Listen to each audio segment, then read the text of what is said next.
അപ്പോൾ മക്കളെ നമ്മളിതാ കുറേ നാൾക്ക് ശേഷം ഒരു ലെങ്ത്തുള്ള വീഡിയോ അപ്ലോഡ് ചെയ്തിട്ടുണ്ട് കേട്ടോ. അപ്പോൾ അതിൻ്റെ ഷോർട്സാണത്. അപ്പോൾ നിങ്ങൾക്ക് ഈ ഒരു ഡേ ഇൻ മൈ ലൈഫിൻ്റെ വീഡിയോ കാണണമെന്നുണ്ടെങ്കിൽ നിങ്ങൾ താഴെ റിലേറ്റീവ് വീഡിയോയിൽ ക്ലിക്ക് ചെയ്താൽ മതി കേട്ടോ. നമ്മൾ ബ്രേക്ക്ഫാസ്റ്റ് ഒക്കെ കഴിച്ച് അതിനുശേഷം നമുക്ക് കേക്കിൻ്റെ കുറച്ച് പണികളുണ്ടായിരുന്നു. 2 കേക്ക് ഉണ്ടാക്കുന്നുണ്ട് ഒരു ദിവസം ഓർന്ന്. പിന്നെ നമ്മൾ വൈകിട്ട് പരിപ്പുവട ഉണ്ടാക്കാമെന്ന് കരുതിയിട്ട് അങ്ങനെ പരിപ്പുവടക്ക് പരിപ്പൊക്കെ വെള്ളത്തിലിട്ടിട്ടുണ്ടായിരുന്നു. അങ്ങനെ അതും റെഡിയാക്കി ഡിന്നറിന് വേണ്ടിയിട്ട് നമുക്ക് പുട്ടും ബീഫും പറഞ്ഞിട്ടാണ് അതും സെറ്റ്. പിന്നെ യൂഷ്വലായിട്ട് നമ്മുടെ കുഞ്ഞാപ്പികളോ മാനേജ് ചെയ്യണമല്ലോ, അതും അതിൻ്റെ ഇടയിൽ കൂടെയൊക്കെ അങ്ങോട്ട് നടക്കണുണ്ട്. നമ്മുടെ കേക്കിൻ്റെ ഫ്ലേവർ ബട്ടർ സ്കോച്ച് ആയിരുന്നു. അപ്പോൾ അതിൻ്റെ കുറച്ച് പരിപാടികളും അതിൻ്റെ കുറച്ച് റെസിപ്പി വീഡിയോസൊക്കെ ഞങ്ങൾ അതിലിട്ടിട്ടുണ്ട് കേട്ടോ.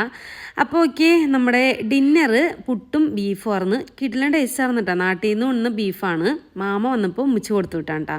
അപ്പോൾ കേക്കിൻ്റെ ഫൈനൽ ലുക്കും കേക്കിൻ്റെ റെസിപ്പിയും എല്ലാം നമ്മൾ ലെങ്ത്തുള്ള വീഡിയോയിൽ പറഞ്ഞിട്ടുണ്ട്. നാളത്തേക്കുള്ള സാലഡൊക്കെ റെഡിയാക്കി ഞങ്ങൾ കിടന്നു.